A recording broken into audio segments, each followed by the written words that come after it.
Loan किसने लिया था? हाँ मैंने आपने लिया था। गिरवी क्या रखा था?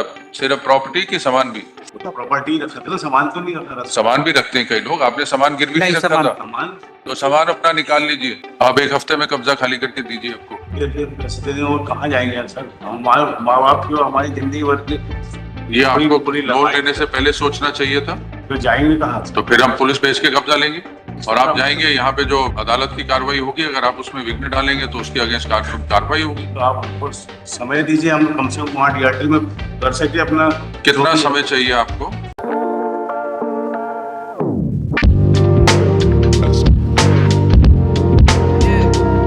This case, Barur repossessed the property.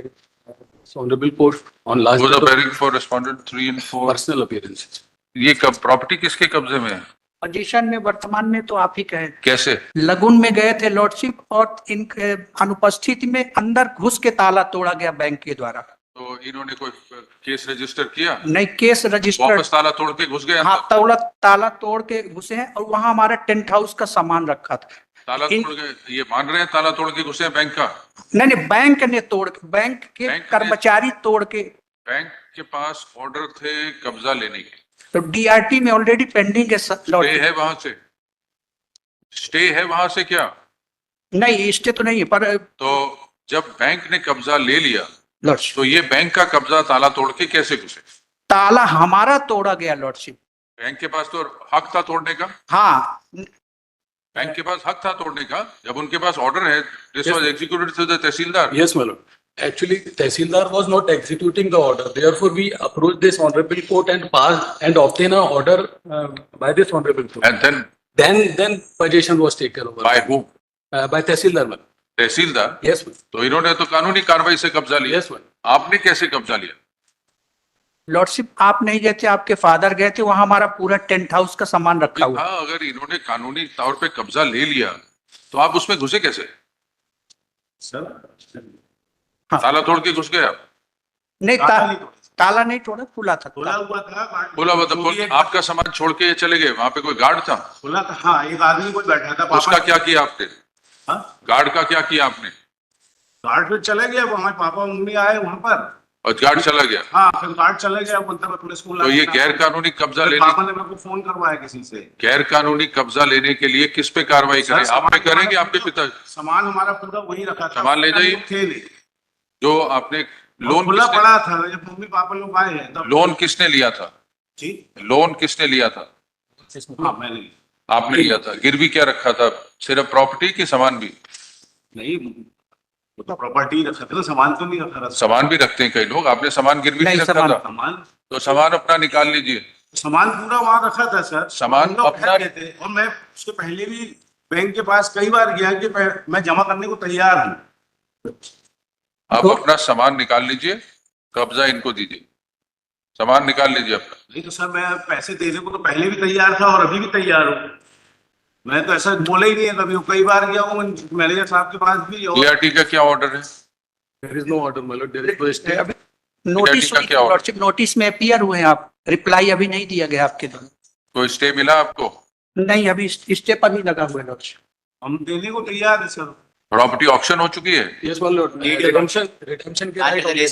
Cell certificate order? Registry was तो आपको हक नहीं है आपका property? Registry has been completed. We have given the complete amount as well. We have given the complete amount as well. Registry has been completed. इनके हक में sale deed हो गई, अब आपका कोई हक नहीं है उस प्रॉपर्टी पे। अब DRT से लीजिए जो ऑर्डर मिलेगा, यहाँ से तो अब कब्जा वापस करिए। हम तो पैसे देने को तैयार थे पहले भी और अभी भी। हम बोल रहे, हमने तो ऐसे बोला ही नहीं कि नहीं दे रहे सर। उसके लिए वो DRT देखेगी। यहाँ का जब आदेश था कब्जा लेने का, कब्जा इन्होंने ले लिया, आप ताला तोड़ के कैसे घुसे अंदर? ताला तोड़ा ही नहीं ना सर। घुसे कैसे आप? तो हमारा घर था, अब खुला रहा था। हम जाके मम्मी पापा लोग चले, अब 75 प्लस मम्मी पापा है हमारे। इनके चौकीदार ने कंप्लेंट करी है कि 9 दिसंबर 24 को शाम को 6 बजे 20 लोग आए और मुझे पीटने लगे एवं एक लड़के ने चाकू निकालकर मारने को किया तो मैं दौड़कर भाग गया। नहीं, झूठ है सर। ये झूठे 75 ईयर के हैं दोनों। 75 वो चाकू दिखाएंगे। 75 साल की, वो कहाँ से चाकू लेके एक दौड़ाएंगे? बात बताइए, प्रॉपर्टी इनकी, कब्जा इनका गया और अपने पिताजी और माताजी को भेज दिया कब्जा लेने के लिए? कब्जे के लिए नहीं भेजे, वो भी रहते हैं वहां पर। टेंट हाउस का सामान है मालूम, अभी नीचे कह रहे स्टोर है हैं हमारा, अभी रहे थे। नीचे हमारा स्टोर है, ऊपर हम रहते हैं। प्रॉपर्टी खाली करिए, इनको कब्जा दीजिए। सर मैं तो देने को तैयार हूँ पैसे। वो डीआरटी में जाके बहस करिए, यहाँ पे नहीं होगा। कब खाली करेंगे सामान? सर मैं देने को तैयार हूँ पैसे, मैं जैसे आप बोलेंगे हम करने को तैयार हैं। जुलाई 2023 तक हमने पैसे जमा किए है लॉर्डशिप। उसके बाद उसके बाद लेने से इन्होंने इनकार किया। उसके बाद मेरी माँ 4 लाख, मई जून में 4 लाख एक मुश्त हमने रकम जमा की है और हमें स्टेटमेंट तक हम मांग के लिए रखा है लॉर्डशिप, वहां से ये सब डीआरटी में बहस करिए। लॉर्डशिप। ऑर्डर अगर कैंसिल करनी है सेल तो डीआरटी करेगी, ये अदालत नहीं कर सकती। आप वहां करिए, यहाँ पे तो सिर्फ कब्जे का देखना है। कब्जा कब देंगे इनको? हम तो अभी देने को तैयार है ना, उस समय भी हम देने को तैयार। अब वो कहानी निकल गई, अब रेलगाड़ी निकल गई स्टेशन से, अब गाड़ी स्टेशन से छूट गई, कहाँ जाएंगे सर? गाड़ी स्टेशन से छूट गई, अब वापस नहीं आएगी स्टेशन पे।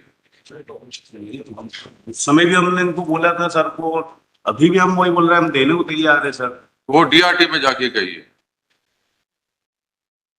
जब बैंक ने, तहसीलदार ने एक बारी कब्जा इनको दिलवा दिया, आप वहीं से ऑर्डर मिलेगा, यहाँ से आप जबरदस्ती घुस नहीं सकते हो। फौजदारी केस अलग आपके खिलाफ रजिस्टर होगा, हमने एफआईआर भी कराई थी।